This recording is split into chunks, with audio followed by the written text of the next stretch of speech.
This liberal TV host insults Donald Trump's family. Trump shows his strength live.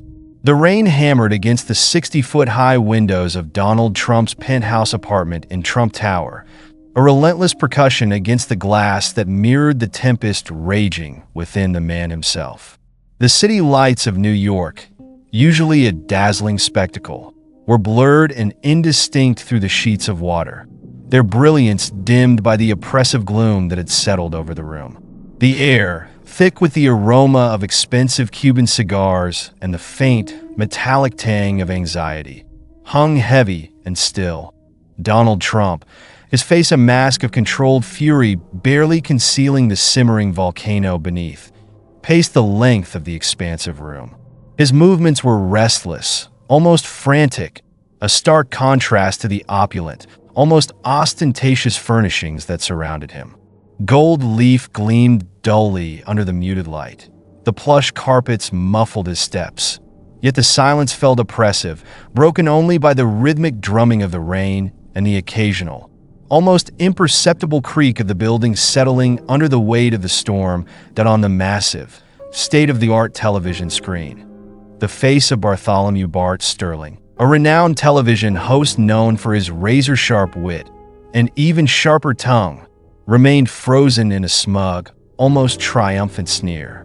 The image was a stark reminder of the verbal assault that had just concluded, a barrage of accusations that had struck Trump not just as a political attack, but as a deeply personal affront. That Sterling segment had been a masterpiece of calculated destruction, a carefully crafted narrative that painted a picture of the Trump family as financially reckless, ethically questionable, and ultimately morally bankrupt.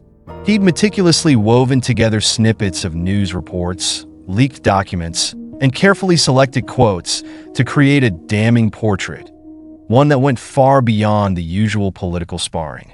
He'd even dared to label the Trumps a family of deadbeats, a phrase that echoed in Trump's mind like a poisoned dart, striking at the very core of his self-image. The opulent penthouse, usually a symbol of Trump's success and power, felt like a gilded cage, trapping him in a suffocating atmosphere of anger and frustration. The usually vibrant colors seemed muted, the gold subdued by the intensity of his emotions. Even the meticulously arranged artwork on the walls seemed to mock him, their vibrant hues a stark contrast to the grayness that had settled over his mood. His advisors, a collection of seasoned political strategists and PR experts, huddled nervously in a corner, their faces etched with a mixture of concern and apprehension. They knew this was far more than just another media attack. This was a personal assault, a direct challenge to the carefully constructed image that Trump had spent decades cultivating. They had seen him weather countless storms, but this one felt different, more visceral, more deeply personal. Ms. Anya Sharma, a sharp-witted PR strategist with years of experience navigating the treacherous waters of public opinion, was the first to break the silence. Her voice, though calm and measured, carried a hint of underlying anxiety. "Sir," she began, her words carefully chosen, "perhaps a measured response would be more effective. A lawsuit, perhaps? We could counter his claims with factual evidence, discredit his sources." Trump stopped pacing, his eyes blazing, the controlled fury finally giving way to raw, unbridled anger. The veins in his neck pulsed visibly, his jaw clenched tight. "Lawsuits are for the weak, Anya," he growled, his voice a low rumble that vibrated through the room. "This isn't about facts. It's about reputation, about legacy. It's about that sniveling weasel daring to question my family's honor." He paused, his breath coming in ragged gasps, his eyes darting from one advisor to another, searching for a solution, a plan, a way to retaliate. The silence that followed was heavy, pregnant with unspoken anxieties and the weight of impending conflict. The rain continued its relentless assault on the windows, a constant reminder of the storm that raged both outside and within the walls of Trump Tower. Mr. Robert Miller, Trump's longtime legal counsel, cautiously offered a suggestion.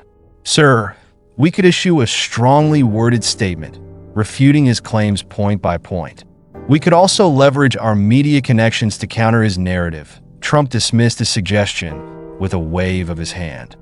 "Statements are for politicians, Robert. I'm not a politician. I'm a fighter. I'll show him what it means to cross Donald J. Trump. I'll show him the consequences of his actions." The advisors exchanged uneasy glances. They knew that Trump, when provoked to this extent, was capable of anything. His actions were often unpredictable, impulsive, and sometimes downright reckless. They knew they were dealing with a man who operated outside the conventional rules of engagement, a man who played by his own set of rules. The scent of the expensive cigars intensified, mingling with the metallic tang of fear that hung in the air. The rain continued its relentless assault, a constant, rhythmic reminder of the storm that was brewing, a storm that threatened to engulf not just Trump, but his entire empire. The silence in the room was broken only by the rhythmic drumming of the rain and the low, guttural growl that emanated from Trump, a sound that spoke volumes about the fury that burned within him, a fury that promised a response far more devastating than any lawsuit or press release could ever achieve. The night was young, and the storm was far from over. The following day dawned gray and overcast, mirroring the unsettled mood in the city. Bartholomew Bart Sterling, his usually sharp attire slightly rumpled, felt a knot of unease tighten in his stomach as he waited in the stark, minimalist reception area of Trump Tower. The opulent grandeur of the lobby, usually a spectacle of gleaming marble and polished brass, felt strangely muted, the usual bustle replaced by an almost eerie quiet. The air hung heavy with an unspoken tension, a palpable sense of anticipation that prickled his skin that he'd received the invitation the previous evening, a personal meeting with Donald Trump. Initially, he dismissed it as a publicity stunt, a desperate attempt by Trump to regain control of the narrative. But the insistent, almost threatening tone of Trump's assistant had unsettled him. The invitation hadn't been a request. It had been a summons. The elevator ascended silently, its smooth, almost imperceptible movement a stark contrast to the turmoil churning within Bart. He replayed the events of the previous evening in his mind, the adrenaline rush of delivering his scathing commentary, the satisfaction of seeing Trump squirm under the weight of his accusations. But now, facing the prospect of a face-to-face confrontation with the man himself, a cold wave of apprehension washed over him. The meeting took place in a stark, minimalist room, a far cry from the opulent extravagance of Trump's penthouse. The walls were bare, the furniture functional, devoid of the usual Trumpian flourishes of gold leaf and ostentatious displays of wealth. Only Trump, Bart, and a single, imposing bodyguard, his presence a silent threat, were present. The air was thick with unspoken threats, the silence heavy with the weight of impending conflict. Trump, surprisingly calm, sat behind a simple, unadorned desk. His usual flamboyant attire was replaced by a dark suit, his tie perfectly knotted, his demeanor controlled, almost serene. It was a calculated performance, a carefully constructed facade that masked the simmering anger beneath. "Mr. Sterling," he began, his voice surprisingly low and measured, a stark contrast to his usual bombastic pronouncements. "I've watched your segment. I've heard your accusations, and I find them offensive." Bart, emboldened by the unexpected civility, leaned forward, his own apprehension momentarily subdued by Trump's controlled demeanor. "Mr. Trump," he replied, his voice steady, "my words were harsh, but they were based on facts. Your family's business practices have caused significant harm to many people. I presented evidence, documented cases." Trump's calm facade began to crack, the controlled anger simmering beneath the surface threatening to erupt. "Harm," he interjected, his voice rising slightly, the controlled calm beginning to fray. "I've built an empire. I've created jobs. I've given back to this country. My contributions are undeniable." Bart countered, his voice rising to match Trump's intensity. "At what cost, Mr. Trump?" "The cost of broken dreams, ruin lives, and countless families struggling because of your actions. The cost of ethical compromises, of questionable dealings, of a legacy built on the backs of the less fortunate. The room crackled with tension, the silence punctuated by the rhythmic ticking of a clock on the wall, each tick a hammer blow against the fragile truce. The bodyguard shifted slightly, his hand hovering near the concealed weapon at his hip, a silent warning of the potential for violence. The air grew heavy, thick with the unspoken threats and the palpable sense of impending conflict. The meeting, intended as a confrontation, was rapidly transforming into something far more complex, far more dangerous. The game had begun, and the stakes were higher than either man had anticipated. The tension in the room was a palpable thing, a suffocating blanket woven from unspoken accusations and simmering resentment. Bart Sterling, his initial bravado slowly eroding under the weight of Trump's controlled fury, felt a prickle of unease. He'd expected a tirade, a barrage of insults, but Trump's controlled anger was far more unsettling. It was the calm before the storm, a deceptive quiet that hinted at the violence to come. Trump remained silent for a long moment, his gaze fixed on Bart, his eyes burning with an intensity that transcended mere anger. It was a look that spoke of years of accumulated frustration, of battles fought and won, of a lifetime spent battling adversaries and overcoming obstacles. It was a look that hinted at a vulnerability beneath the carefully constructed facade of power and invincibility. Then he did something unexpected. He leaned forward, his voice dropping to a near whisper, the controlled anger giving way to a raw, almost vulnerable honesty. The transformation was startling, a sudden shift from the blustering, self-aggrandizing persona that the world knew to a man wrestling with his own demons. "My father," he began, his voice thick with emotion, the carefully constructed mask finally crumbling, revealing the man beneath. He wasn't a perfect man. He made mistakes. He struggled. He taught me the value of hard work, the importance of perseverance, the thrill of victory. But he also taught me the pain of failure, the bitterness of defeat, the crushing weight of disappointment. Bart was stunned. This wasn't the blustering, self-aggrandizing Trump he knew from television, the man who reveled in controversy and thrived on conflict. This was a man wrestling with his own demons, a man grappling with the weight of his past actions, a man confronting the consequences of his choices. Trump continued, his voice gaining strength, the vulnerability giving way to a newfound resolve. "Your words hurt, Mr. Sterling. They hurt because they struck a nerve. They reminded me of the mistakes I've made, the people I've hurt, the pain I've caused. And I'm not proud of it. I'm not proud of the things I've done, the things I've said, the people I've hurt along the way." He paused, taking a deep breath, his eyes searching Bart's face, seeking understanding, seeking forgiveness. "But I'm not going to let those mistakes define me. I'm not going to let my past dictate my future. I'm going to use this as an opportunity to learn, to grow, to make amends. I'm going to use this as a chance to become a better man."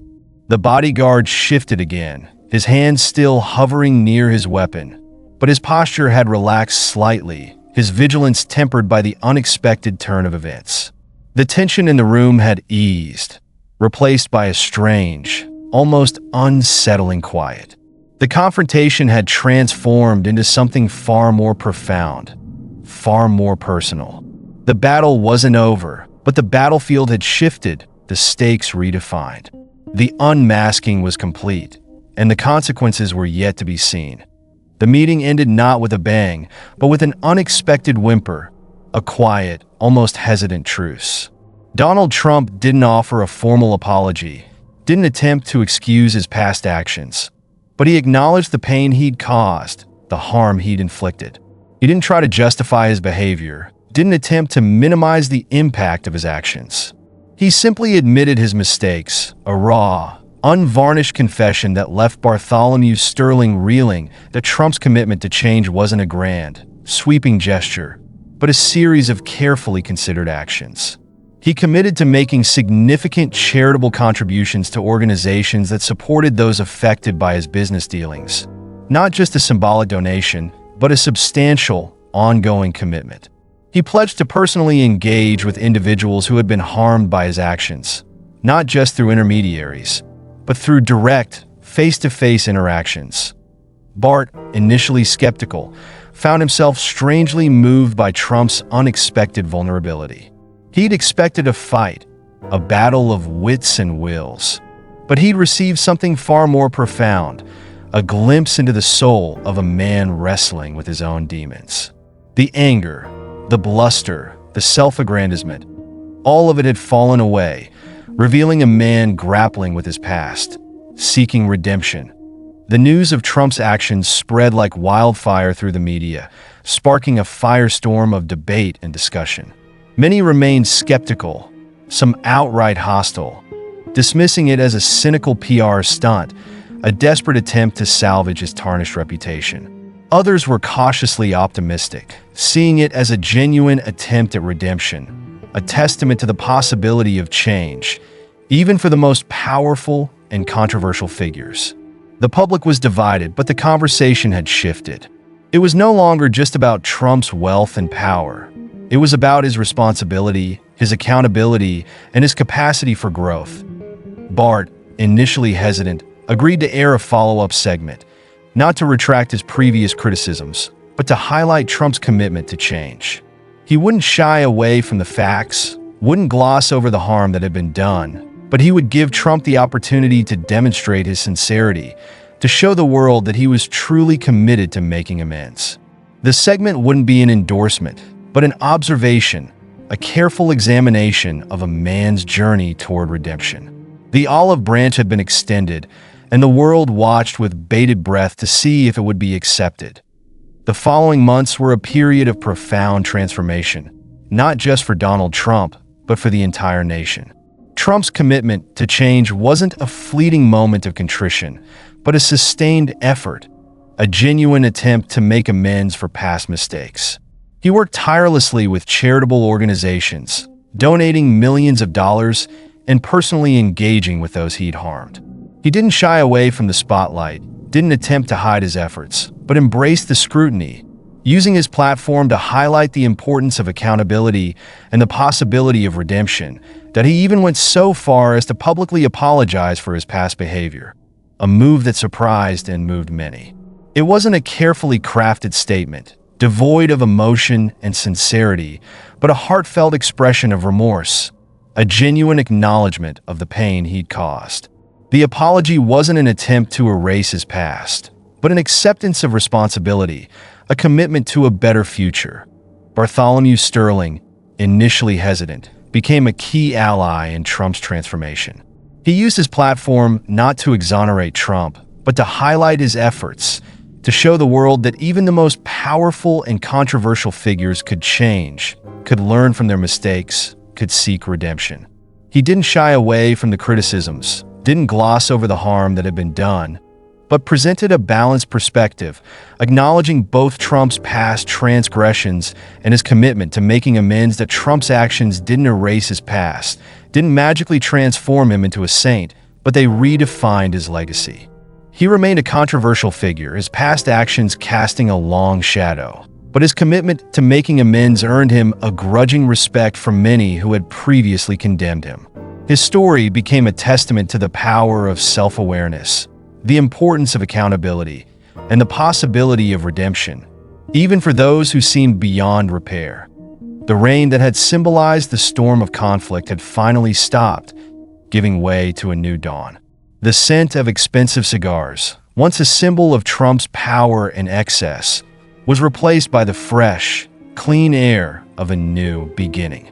The gilded cage of Trump Tower no longer felt like a prison, but a launching pad for a new chapter, a journey toward redemption.